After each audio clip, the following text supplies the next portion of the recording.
Welcome home. We are WNST. Taos, Baltimore positive. We're positively in beautiful Parkville, hon. We're here at Pappas. I see the sign, Pappas Restaurant and Sports Bar. Catch all the O's games here in the sports bar. I'm reading out here from the logo on the sign on Taylor Avenue. It's all brought to you by the Maryland Lottery. I got Pac-Man scratch-offs. I've got the Gold Rush 7s double. I've got a handful of the Pac-Mans left. I'm going to give my guest, Mark Renbaum, one of those. All of it brought to you by our friends at Liberty Pure Solutions as well. And they keep our water clean, water clean. That's what they do. Doug's going to be coming on next week talking about that, as well as our friends at Jiffy Lube Multicare, driving us from Parkville to Bel Air to Cockeysville to Glen Burnie down to National Harbor with our friends at Pappas Crab Cake. I tell you what, you can order these online.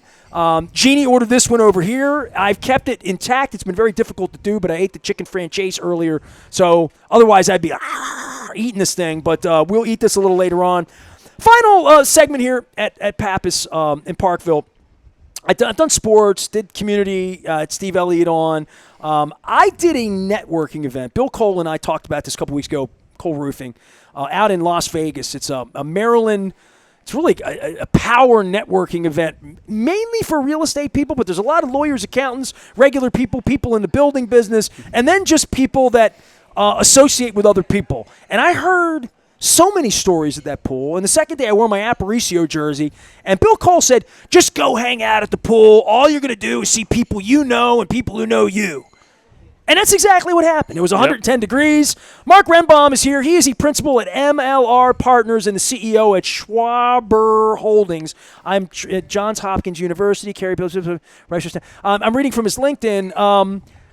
There were a lot of real estate people there. And you came up to me at the pool in sobriety, I might add, because you can't afford to get inebriated. It's just too hot. So you came up to me and you're like, hey, you're Nestor the radio. What are you doing? And then we started talking about what you do and what I do. And you're like, I'm doing this thing in Timonium. Do you know like where Robbie's first base and Ridgely, right around the corner from Curio? Yeah. So we're going to put housing over there. I'm like, where? Like where the Moms is? Or like, where are you talking? Because that is my light rail stop. When I go to the airport, my wife can't drive me. That's where I don't get off the light rail there, but I get on it often. It's the Lutherville stop, correct? Yep. What are you doing there? And I heard you were on Jane Miller. Other people are talking. I'm trying to understand the controversy and and I learn from people like you. So I don't get to talk about this issue of we're trying to build something to put housing and commercial and mixed use. The Orioles are going to be doing that at some point downtown as well. But tell me how all this works, Mark. Yeah, sure. So even before we get into that, it was great meeting you in Vegas. I've never met you before Vegas. Okay, no. All right. But true to what Bill Cole said, everybody knows you, okay? I've been listening to you No one listens. Everybody hears. No, I've been listening to a long time. I remember when you had, like, I want to rock and roll on – rock and roll. Kim Yes. Kim Knight. Yes. I want to rock and roll all night. Yes. You are remembering very esoteric things, so okay. that's good. Yes. So, listen. Her name came up at that table about an hour ago, crazy enough. Okay. I got to get Kim on the show now. Well, that was good chemistry. And you are – We won Best Traffic Award reporter in the city paper, as I remember. Well, look, you're a radio legend. You're a gift of Baltimore. So, first you don't don't have to kiss my ass to get your point across. No, you don't have to absolutely not. No, I'm just calling it as I see it. No, I appreciate that. So, so why is our project controversial? Because normally you don't need to go on radio shows and have this kind of outreach for a real estate project. You always hope none of that ever happens. I've been doing real estate a very, very long time. How long? Over 20 years. What does doing real estate mean? Give me because there is a huge difference between commercial development and you mentioned Bill Cole. He does commercial roofs, commercial real estate. Sure, correct? sure. So we're talking strip malls, anything that pops up that has a Starbucks or this or that or Royal Farms, whatever. Yeah. Commercial development, right? Yeah. In fact, we're just delivering a Starbucks right now at the corner of York and Ridgely Road that will deliver just recently, and they'll open in October. So, speaking of Starbucks. There's already one at York and Ridgely kind of like near there, right? For a little the one bit, next to the Bertucci. Yes. But you're not far from there. I mean, you're half mile, not even, sure. right? That'll be a relocation. That's public knowledge. So that's fine. I mean, but so that corner that I know of, and my bank is there. I bank at Rosedale Federal. Awesome. Right in the parking lot there, Robbie's first base. I mean, that's my area. There's a Mexican joint in the plaza there. Mezcal. But is that your plaza? Yes. Okay. So your plaza used to have like a Loman's and I believe it was a Caldor back there a million years ago, right? Yep, and before that it was a Stort. So that property is very, very interesting because it's technically two different shopping centers. There's York Ridge Shopping Center, which is uber healthy. It's got Moms, okay. Michael's, Kohl's. We just brought in a Crumble Cookie. We'll open Honeygrow in 2 weeks in that new building. Starbucks will open later this year. Towson Hot Bagels. It's a dynamite shopping center. It's an active place, sure. It's a really active place. We put a lot of heart and soul into that over the years. And the Lutherville Station property, which is kind of like starts at like where Old Navy is and where Borders used to be. Where the bigger places are, like literally. Correct. Right? More like department stores. Exactly. So once you cross the Kohl's parking lot, it becomes it's a whole new property in terms of ownership and structure. And we didn't own it. And we, as a partnership that MLR formed with some other investors, we did not own that until December of 2020. But because we're also involved through a separate partnership at York Ridge, we've been looking at that property for at least 10 years.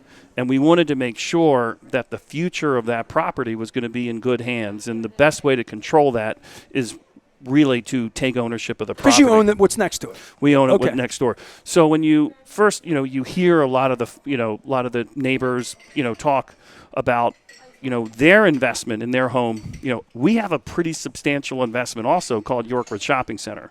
So we feel for, everyone who's concerned what's going to happen to this property, how will it impact our investment. Well, I would think the biggest thing with commercial real estate, and this isn't me pimping it out for you, and I don't have a lot of guys like you on the program to talk about it, but the whole idea is to create clients that are active there, that bring lots of people and are very successful along every walk, whether it's the supermarket, whether it's a restaurant, whether it's a chiropractor, whatever it's there, that you have successful, that people are using it, right? And, absolutely. And that you don't have help wanteds and signs, places moving out and places disappearing. You want stability, right? That's the name of the game in your business, It's right? more than just that.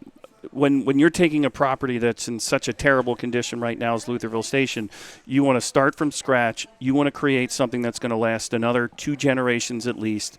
It requires a super, super heavy lift, and it requires... So there's four structures, 4 department stores that were there, or 3? I'm trying to think of what's back there. I could probably Google map it and figure it out from a structure standpoint. Well, it used to be a big Storts that came out during the Lyndon Johnson administration. So late 60s is when that was built. Exactly. It was a shopping center before malls existed. Well, it was actually called the Timonium Mall. So it was a Storts department store anchored by a tiny little mall.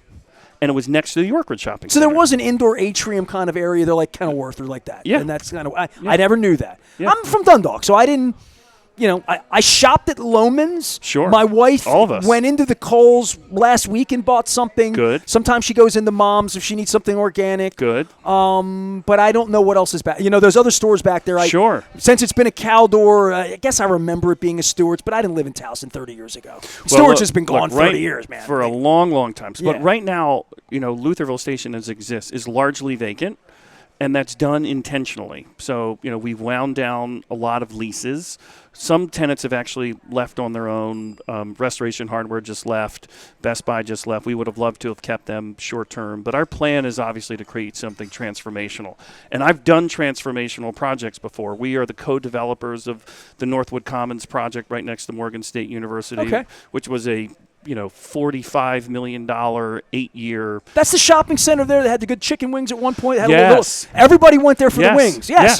Chicken box. Dude, I'm from Baltimore, man. Yeah. Stop. Yeah. I know what's going on. And it's still there. It's still there. I got Coco's right down the street where It's I do. Sonny's. Absolutely. All right. Sunny Subs. All right. Awesome. All right. There you go. And with a bunch of other partners, we're also redeveloping 4 blocks on West North Avenue, the site of what used to be called the Murder Mall, but it's 7 to 900 block of West North Avenue. It's going to be called Reservoir Square, where we're taking 4 blocks. Is that where the CVS was? Maybe. No, that's a little further. Okay. I'm just trying to think where you are. I'm thinking North and Penn, right? Well, you get off at 83, you turn right on West North Avenue, and within about a minute or two, you're going to see 4 blocks, lots of construction activity. That's our whole team that's doing it, led by MCB Real Estate and Atapco Properties, and we're partners together. Doing city projects is a lot of people don't want to work in the city. I talk to That's plenty right. of people.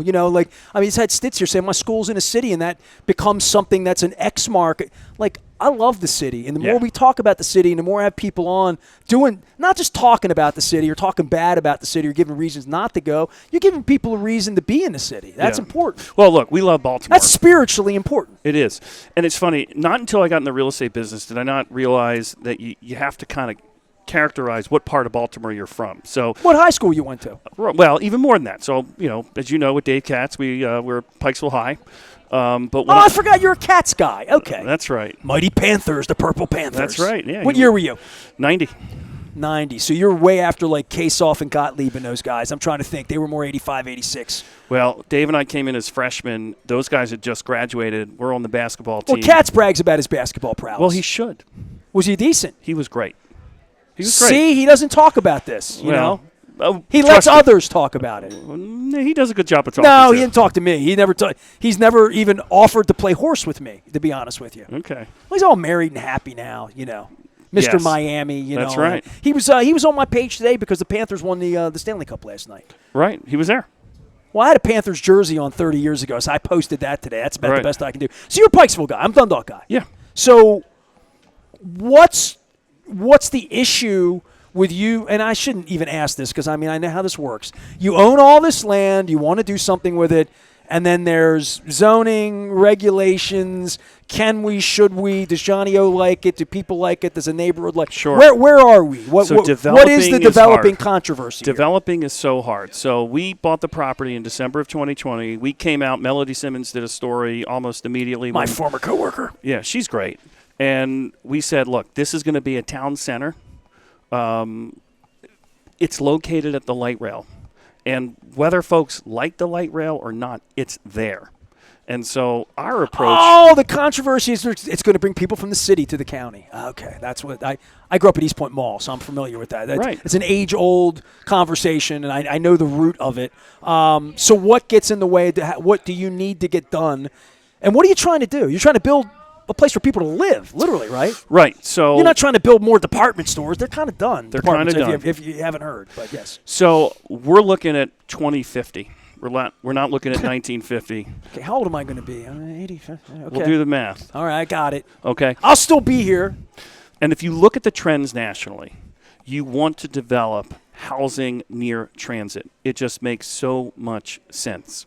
And this is not a Baltimore thing. This is a national thing. This is international. This is international. No, international. I mean, that's right. Anywhere you go in the world where there is a subway, living near said subway raises property value, interest, reason to be there, because transportation is the key to everything. It really is. And that's what we've talked about with Hogan killing the Red Line when he sat with me. I'll talk to him about it again if he sits with me. If he wants to come on, he's invited. They're all invited.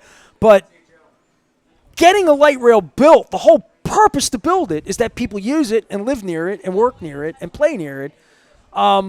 That's pretty fundamental. It's a node. That's pretty fundamental. It's a connection point. And by the way, there's a lot of people that already live in Timonium, just in a general sense. Oh, we know. So the issue is the light rail already goes there. People can get there what they want. They can shop if they want. Mm-hmm. You're not even trying to build shopping. You're trying to build living, correct? Well, we want to do everything. We think this is a fabulous mixed-use opportunity. So what's it going to look like? Compare it to something I've been to, or nothing like that. Well, there's really nothing like it, certainly off of York Road, okay?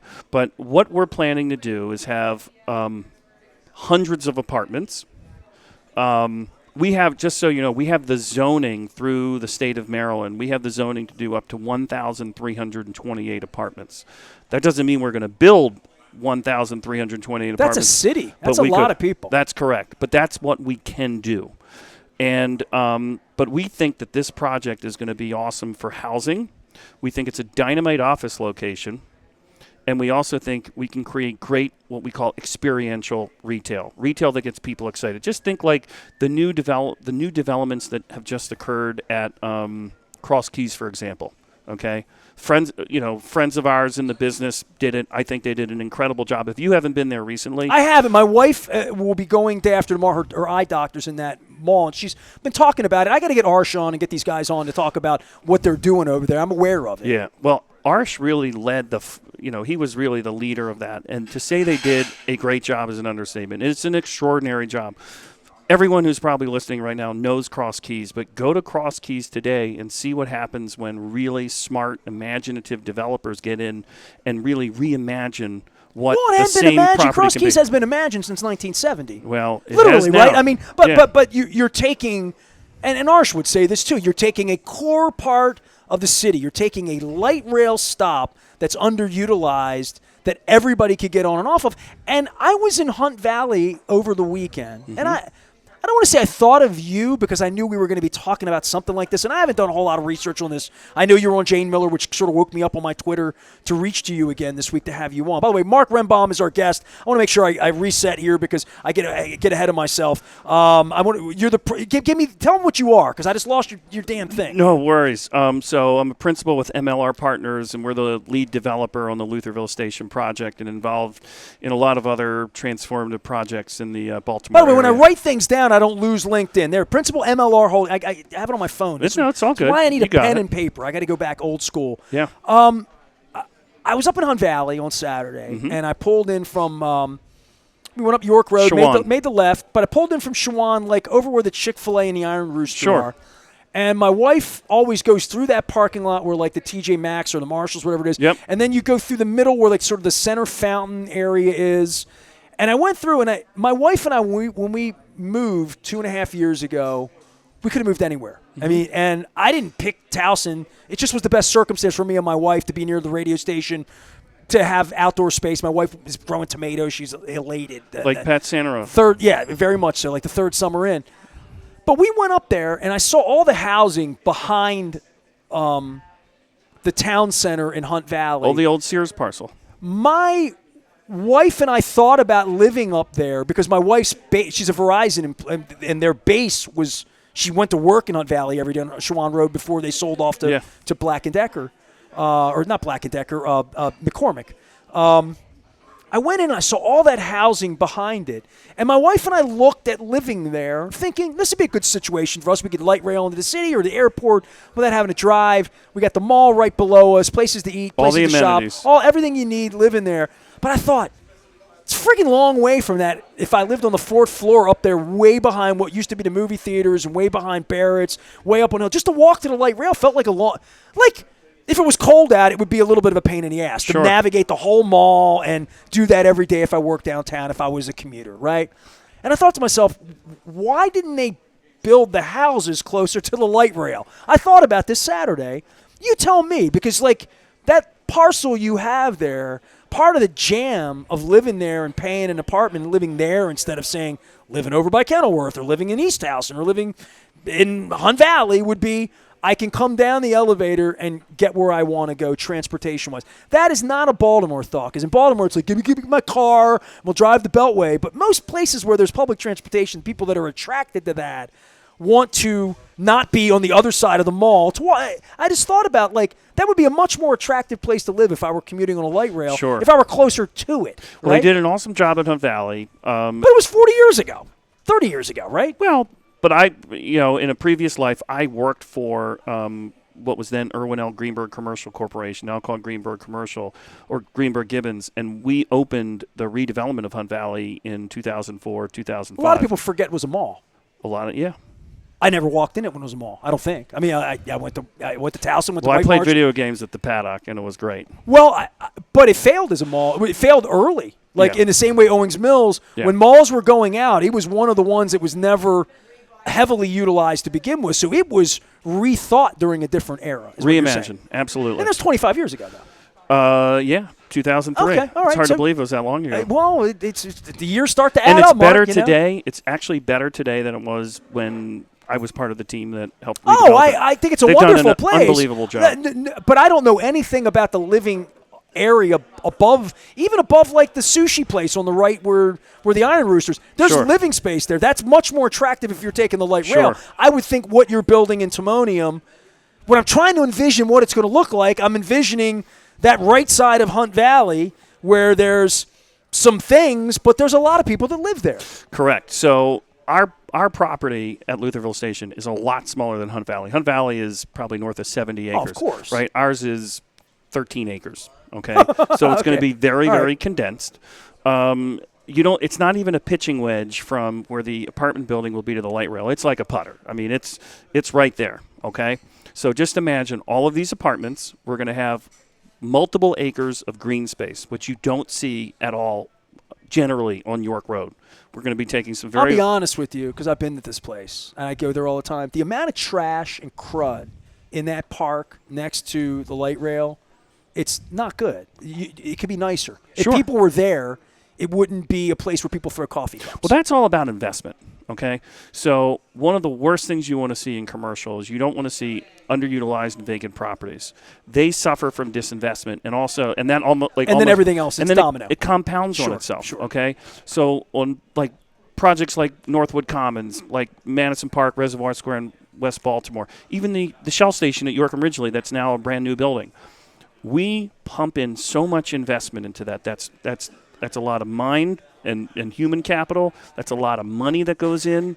And we remake properties so that they can be very relevant to their communities for the next multiple generations. Well, I mean, you just gave me a hard time about 25 years, 2003. You're talking about 2050. It's the same thing. That's right. Talking about what was built at the turn of the century. Talking about 2050 sounds like, oh, my God, so far off. But that's how we have to think. 2024 was a long way away when they were putting the Wegmans up in Hunt Valley, right? Sure, but that's how we have to think. And, I don't have to tell you the Wayne Gretzky adage. You skate where the puck is headed. You don't skate where it is. Right. Okay, and so as developers, first of all, it's going to take several years to pull this project off. Okay, it's got to be financed. It's got to be – the existing property's got to be demolished. It's got to be financed. It's got to be leased. It's got to be reimagined. There's so many exciting things that we can do, and what we really need is we need to get all the stakeholders on the same page. And there's more stakeholders than just us as a developer and the proximate community that's, obviously making some of the noise. It's the county. It's the state. It's the business community. There's so many involved here that we all need to work together. Everyone's not going to get what they want, okay? We're not going to get 1,300 units, okay? The community's not going to have a no apartment group. And if you drive through the community, you'll see signs, no apartment, no compromise. That's what we've been working against for 3 years. They don't want apartments and they won't compromise with us. That makes it difficult to develop when you want to get something done. But from Annapolis to Towson, the state is really behind this project. Johnny O is really behind this project. And everyone gets it. Everyone really understands that we need to be thinking forward. We need to match. That's an important piece of real estate. I mean, it is. You're not, something has to be there that's functional, that's useful for people. And I would also say, like, the notion of living there or living in that area, I talked about living up in Hunt Valley. The whole purpose of living there is that it's near public transportation. Yeah. Because I've been around the world, and I know the value of that, and I know in a pinch, you just walk down and you get downtown, you get to the airport, and we have transportation problems in this city in general. I mentioned Red Line already. Anybody in West Baltimore will tell you about food deserts and not being able to get places, and what we've seen down in Canton, right? Like Ed Hale told me Canton was going to be Canton 30 years ago. Back in the late 90s, Ed said, we're going to put a port in here, we're going to have cruise ships that go places, there's going to be a Target, a Chick-fil-A, everything he told me was going to happened, not on his watch, not on his dime. Well, he was part of it. But he fought to get it all done. He took all the bullets. He took all the arrows as the pioneer, right? Yeah. And now when you go down there, you see how active and vibrant and multicultural that part of Canton has become for people to do their shopping, man, to get their groceries, to take care of their children, to entertain themselves, to get needs, to get things they get. That plaza's been that for people in the Timonium area for 50 years, that area, right? That's right. And now you're trying to make it something better than that. Correct.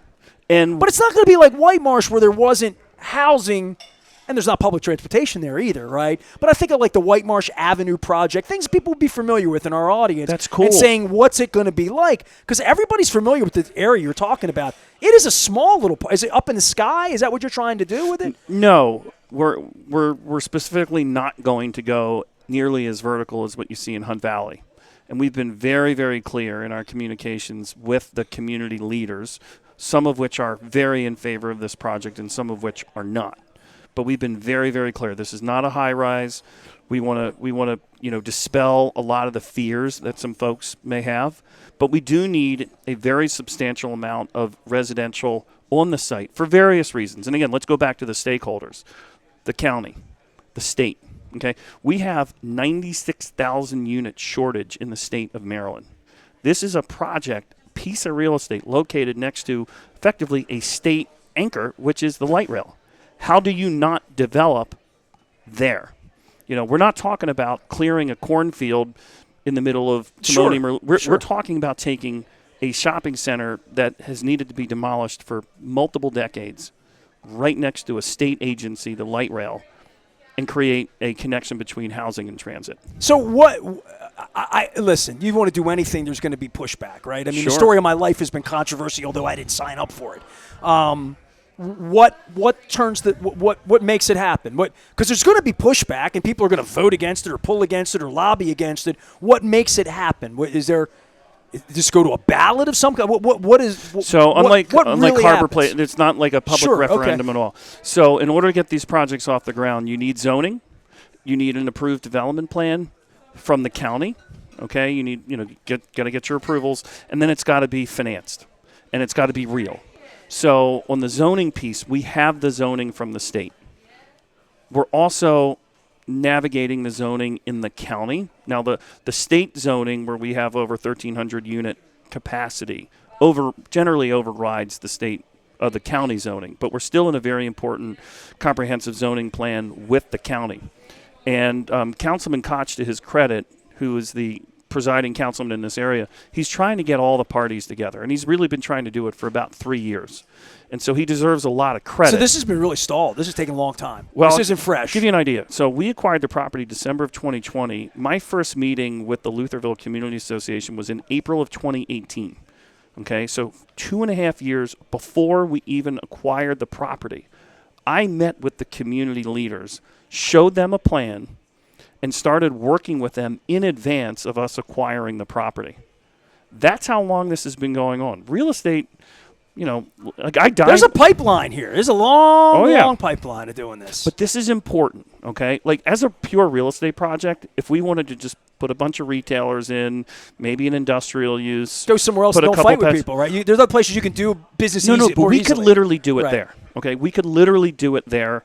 We would be fine as real estate investors. We could go on our, merry way, not deal with any of this stuff, okay?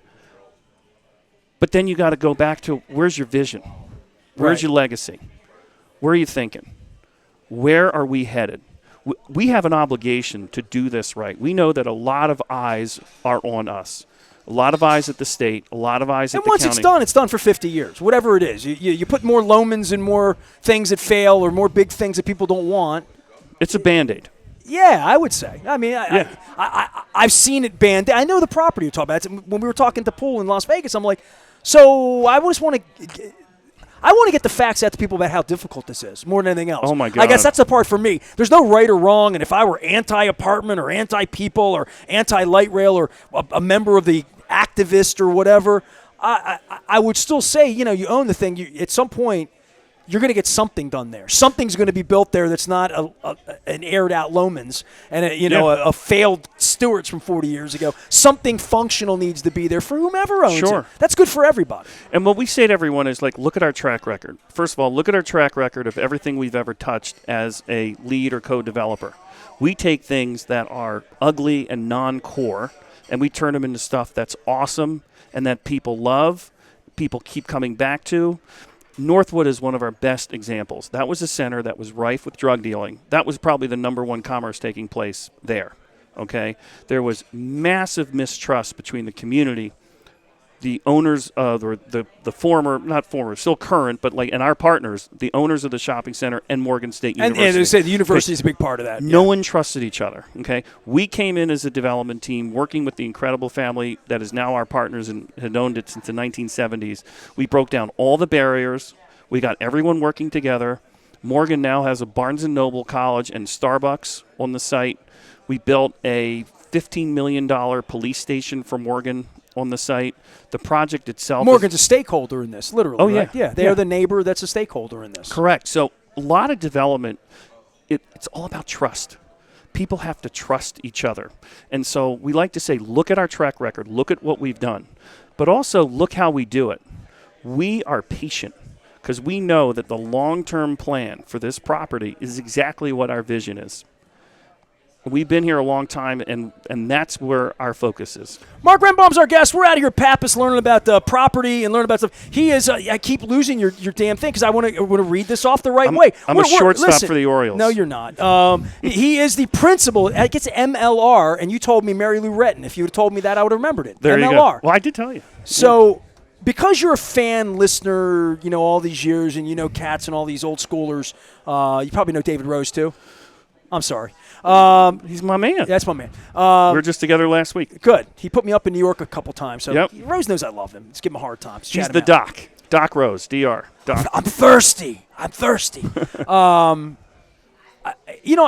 I guess for all the years of doing this and thinking about getting things done, it's an understanding more than anything else. Like, I don't understand that part of the business. I know it's tough. I know it involves politics, money, politicians.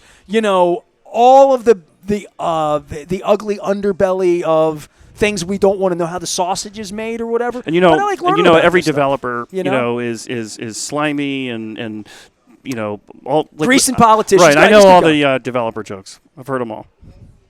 How much of it's true and how much of it's just like it's almost like I think about a friend of mine has a property down on Chesapeake Bay. And he sees the illegal crabbers out, sure. Taking more than they could. And he said to me at one point, he's like, they would suck every organism out of here, and the whole thing would be dead, and there'd be nothing growing if there weren't regulations because they break the rules. I don't know where that is in your industry to say we put 10,000 units there. Then you got to go rent 10,000. There has to be a point where if you're doing it. Yeah, you're doing it in your own best interest, but your own best interest are to make it successful. If it's successful, it's in everybody's best interest, right? Right. Everyone likes to talk. If what you have is an awful idea that's going to destroy the community, if 1,000 units, then I can't make that case that's going to destroy Timonium. I don't know how you would make that case other than to say, well, yeah, it's helping you, but I'm going to go there and get coffee. I'm going to go there and shop. Somebody I know is going to live there and have their life better convenience and not burning up gas and using a car and all that stuff. That's where I think about public transportation. We've just done it really poorly in this state for all of my lifetime. Yeah. And there's one thing that's actually built, and you're trying to do something with it. Mm-hmm. That's crazy. Yeah. But I knew there would be opposition, Every real estate, it's change.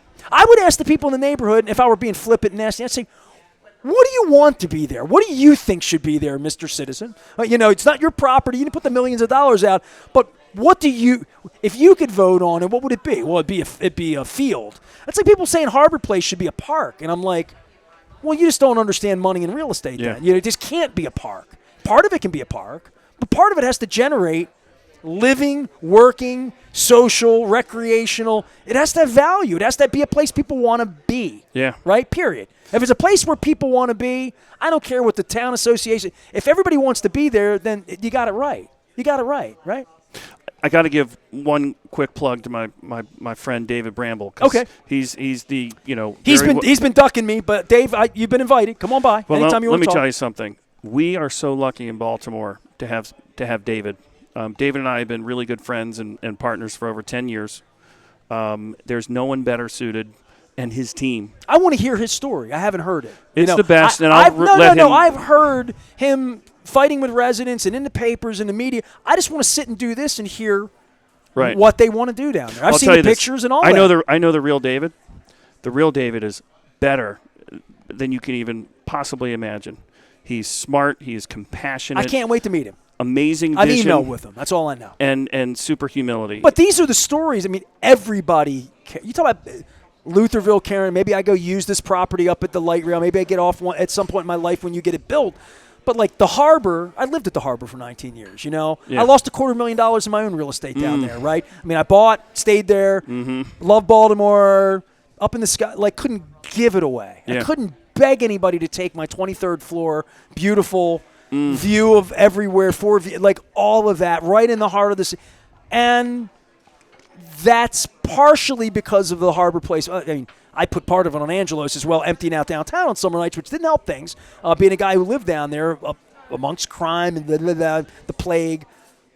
But the harbor, we got to get that right for people in Bel Air, for people in Westminster, Everywhere. people who aren't going to yell about it. I mean, I'm out in the county now. I'm not voting for it or against it, but I'm really, really interested in it. It is the aorta of our city. That project is one of our region. That everybody. That's right. Is a stakeholder in that. Yeah. And should and needs to be heard from in that way. Well, listen, a lot of this dovetails exactly to what you talk about, which is Baltimore positive. Okay, I try, and thank you for that because we need that. And like Lutherville Station is a subset of that. Okay, we're trying to connect housing and transit, trying to reinvest $250 million into a former Stort's department store. Look, these dudes that want to build a fence around the city and keep everybody in and keep that's not real life. That's not. It's not real life. It's not sustainable. And it's for not the whole smart. region. It's not.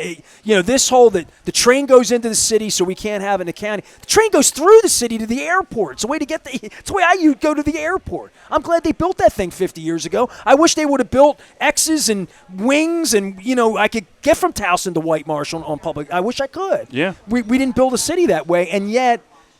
You're friends with Kat, so you're international, I'm sure. But, man, you travel the world. This is the way great places are built. Great places. When you go to New York, this is the way it's built. So it's what makes New York great. Yeah. It really is. Look, we just came back from – Rose would agree with that. He would. Yeah. We just came back from Toronto, and we were there. That's a great city. We were there to see the Orioles. Okay. All right. We're doing, like, at least one road trip a year. Loved it. Saw Cade Povich's first start. Nice. Okay. Didn't see Geddy Lee, though, did you? No, you didn't? Sadly. Yeah, I know. I look for him every time. Yeah, we were in a rush to see him, but we didn't see him. Yeah, I know. But Toronto has trying to build a subdivision, this guy. Right. Toronto has an unbelievable transit system. Yes. It's a world-class city. It's unbelievable. And most healthy cities and most healthy regions, they have a great transportation system. Do. Part of Baltimore's problem is, and I liken this to like an amusement park. Racism is the problem. But go ahead. Now I'll let you go after. But let's take this. You go to Disneyland, right? You're going there to see all these different rides at the park. Okay? You just don't go for one, you go for many. That's what makes that sustainable, like an amusement park. Same thing with our transit system. We need to develop around each transit stop, because the more we develop at each transit stop, it creates more of a demand for the overall system. So just in the northern part of the county, you have Hunt Valley. Then you have us. You then have you a want business more park. people to use public transportation. Make it easy for them. The more we can do, everyone says no one uses the light rail. Well, yeah. No one lives near it. Because we need to have more attractions. We need to have more reasons for people to use it, and they will, and it's a proven model all over the world. Well, the old way of thinking about this, I guess, always was, build a light rail, we'll drive to it. We'll park and ride, right? Like, driving to public transportation was a way of life in Maryland all of our lifetime, right? Sure. Literally, right? I mean, my wife took the park and ride at White Marsh Mall. We first got married. We lived in White Marsh. She took the park and ride from the mall to the city. She worked at Light and Pratt. So we moved to Light and Pratt. We moved downtown to be 2 blocks away from where she lived. They moved her work to Hunt Valley. Of course. So she had to take the light rail to work every day. Yes. So, living, and look, we both work in our pajamas from home now, when I'm not here at Pappas, of course, in Parkville. Best crab cakes in Baltimore. This is your spot?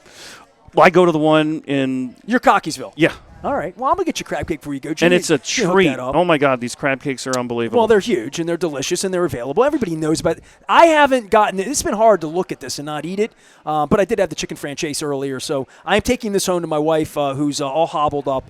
And I'll be honest, my wife will love this segment because my wife has used that Loman's. My wife was in that plaza 3 days ago.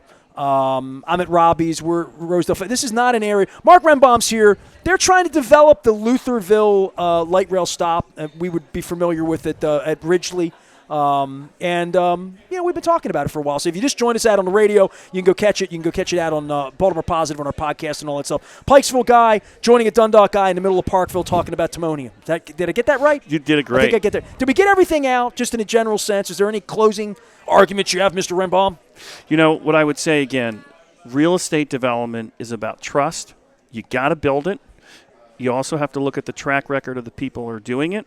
And you also have to remember all the stakeholders involved, okay? It's not just us on an island. It's not just the community on an island. It's not just the state on an island. It's everyone working together. Everyone has an interest in this. And that's why we all have to work together. We can't have one group, whether it's us as a developer or the community, hold up progress. Wayne Gretzky, skate to where the puck is going, 2050. That's our vision. Well, I have no idea what's going to be there, but it's not going to be a Stewart's or a Lomans. I guarantee you that. All right, Gold Rush 7 doublers. We're out at Parkville. I got to go eat my crab cake. Jeannie's been nice enough to host us here today. Great crew at her. Steve Pappas stopped by earlier. My thanks to all of our sponsors for allowing us to do this and allowing folks like Mark and Barry Stitz from Curly to have a little forum. I had John Patty by. Turns out we like each other, at least I think he likes me, from WBAL. Steve Elliott came by from Elliott Chiropractic Life, and you could find him over on Joppa Road as well. Our friends at Liberty Pure Solutions keep our water clean. You won't have well water out there in Timonium, but if you have well water, Liberty Pure Solutions can really help you out with any kind of plumbing need as well. They fixed my place up 2 years ago, and I'm very happy to be pimping them, and we'll get Doug on here as well. Also, last but never least, Jiffy Lube Multi-Care, keeping the oil in our car, keeping us running straight, and getting him back and forth to the ballpark and getting me back and forth up to Towson. So good luck with your project, man. Thank you. I mean, I'll be following Thanks for having along. me on. That was Mark great. Renbaum joining us here from, you mentioned MLR, so I got to give you my Mary Lou Retton story before I go. You know, Mary Lou was in the news recently. She had some health problems. Oh, no. Oh, yeah, Google that. Her daughter, she was she didn't have insurance at one point. Oh, God. Her kids put a GoFundMe out to take care of her, and I've been doing this 32 and a half years, according to Kenny Albert today. And I've had a million guests on, and people will ask me all the time, what's your favorite concert? What's your favorite interview? Your favorite person you've had on the show? After this one. Well, this happened before, but, you know, I've interviewed all sorts of people. Like, you've been listening for all these years, whatever. And there's just something about the Mary Lou Retton interview I did. Mm-hmm. I did it at Super Bowl Radio Row. She was pimping Cold Stone Creamery ice cream. They were paying her to be there that day. Love it. And this is typical of the Super Bowl. They get local celebrities to come and pimp their brands, and she lives in Houston. So the Houston Super Bowl, my wife wasn't with me. My wife was battling at that point, or just finished her battle, like 15 or 16, 17, whatever, 17 I think it was. So I'm there, and they're like, hey, Mary Lou Retton. I'm like, I'd love to have Mary Lou. Yes, I'll have Mary Lou. I love Mary Lou Retton. She sat down, and we did. You can go watch it on YouTube. We did maybe 12, 15 minutes. They didn't give me her long, but we had ice cream together. And I thought it was one of the most fun things of all the crazy things I've done in radio, there's something about that piece that I would say, not the greatest piece I've ever done, but it's in the top 100. There's something about Mary. Yeah, and just something about how cool she was and what a great guest she was, and me sitting there with this grown woman that I remember in 1984, watching her do her thing. So anytime I think of Mary Lou Retton, I always had a great feeling about her with the Wheaties box and her winning. She got me a lot of McDonald's free Big Macs because she won a lot of gold medals in 84, if you remember. She didn't get me any French fries or soda because she never got the silver or the bronze. So I had her on. So when you said MLR, Mary Lou Retton, I just want to give some love to Mary Lou Retton. Absolutely. Because she was one of my all-time favorite guests, and I'm glad she's doing well. I saw her back in the news. And if I could get her back on the air, I would tell her that. And she'd probably say, oh, you say that to all the boys. I'm like, no. You know, she's a Steeler fan, though. She grew up in West Virginia. We won't hold it against her. Yeah, so I had that going on as well. That created a little bit of that kind of angst you want in that kind of relationship. All right, Mark's here. He's trying to get things built around here at MLR, Mary Lou Retton, MLR Holdings, and trying to get something going in Lutherville. I'm trying to get something going here in Towson. We are going to be on a little bit of a respite next week for the Maryland Crab Cake Tour. We're going to be back on the 12th at Fade Lee's down at Lexington Mark. Talk about new projects and things that when I see things like the new Lexington Mark, and I'm like, awesome. Awesome. Yeah. Get down there. See, this is what we're talking about with fresh and new and good ideas. It's what moves us forward. Baltimore positive right there. Hey, man, I had ideas that I thought I was doing sports radio. Now I'm doing better conversations. I'm Nestor. We're signing off from Pappas and Parkville, courtesy of our friends at the Maryland Lottery. Big thanks to everybody here. Back for more on WNST, AM 1570, Towson, Baltimore, where we never stop talking real estate and politics and community. Stay with us.